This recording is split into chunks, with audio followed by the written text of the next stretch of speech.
好，大家好，今天到阔里湖这边，这个地图也是我非常少来的一个地图，主要这边一般也是在这里脱钓，少有的一些钓法，例如饵鱼钓组，一般也是来钓大火腿，或者说是美洲红点龟。那这边的特产白龟就是阔里湖白龟这一种比较阴间的小鱼，类似沃尔霍夫白龟，一些比较特定的地图才会有的一些特产白龟。那这条鱼的话，一般来说也是使用晒干进行捕钓，但是相对而言，难度的话会比等级高的地图的特产白龟要更低一点。主要是这个鱼本身的话，并非是稀有鱼。在普通鱼的这个类别当中，算是稍微难一点，但也不是说是那种完全不能钓的鱼类。那这边的话，跟拉多加湖的时间点有点类似，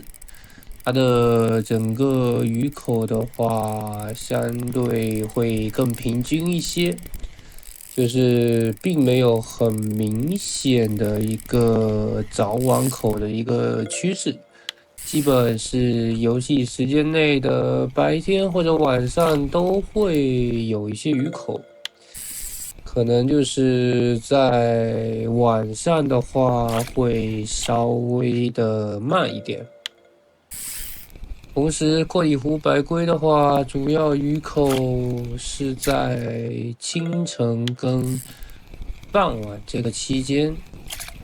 同样的，在中午之后到下午这一段时间的话，可能由于气温升高的原因，所以鱼口会有一定的削减，但不多。小石口的话，依旧是存在。阔里湖白龟的话，小石口的效应还是挺明显的，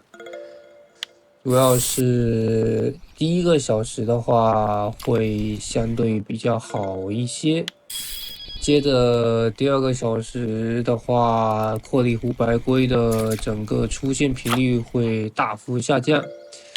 第三个小时的话基本就没有太大意义。因此，每天的话，可能花在这个位置的时间并不需要太多，大概只需要在这边蹲个2个小时，基本能上就能上，不能上的话，继续蹲的话意义不大。因为从第3个小时开始的话，整个鱼口就会改成以红砖为主。那阔里湖白龟的数量会非常之少，基本是没有太大蹲的意义。实在要死蹲的话，那可能需要中间间隔个2到3个小时之后，再来重复钓个2个小时。那这倒也还可以接受。但是连续4、5个小时以上的蹲法的话，在这边可能意义不大。这次开口的话，大部分使用的鱼饵，经济一点的鱼饵，基本是双幼虫的一个组合，也就是浮游幼虫跟鸡翅幼虫。那比较败家一点的鱼饵搭配就是2个金币饵。龙狮甲虫跟淡水沟虾这2个的话，可能有不少玩家应该是没有太多的库存，所以更推荐使用更经济一点的一些搭配。那我这边的话是没有使用那种经济或者说是完全金币尔的搭配形式，我使用的是类似一种混搭的形式吧。因为克里湖白龟本身对土残的这个要求会更明显一些，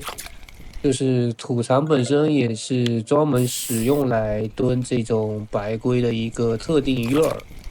所以我使用的是土残加上浮游幼虫这种搭配。那这个搭配的话，相对而言饵会比较大一些。那第一个小时的效果会比较突出，就基本上来说都是超过1公斤以上的脱里湖白龟，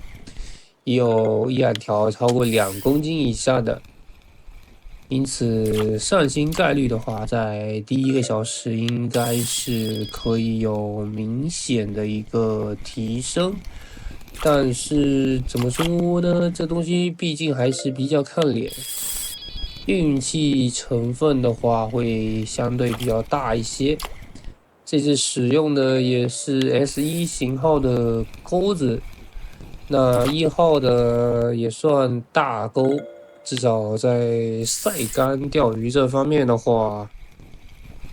使用1号的钩子都是相对比较大的，所以鱼口的速度平均来说是不会很快。这也有关于这个地图本身的鱼口都不算特别快的一个原因。那某一些比较小的鱼可能会好一些，那相对比较稍微大一点的鱼，超过1公斤以上到3公斤这个范畴上新的鱼，相对在这边的鱼口都会比较慢，因此阔里湖这里其实不是一个特别适合搬砖的一个地图。那为了去蹲新的话，或者说是开图鉴的话，是可以过来看一看。当然，我是更建议使用我推荐的这一套鱼饵搭配，相对而言，它的整体效果会比前两种都要好。前两种的统一弊端就是相对而言鱼口比较杂，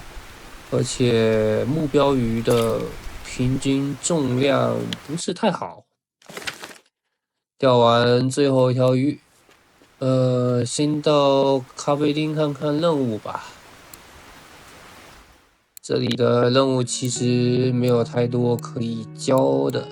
一般来说也是一些比较常见的鱼。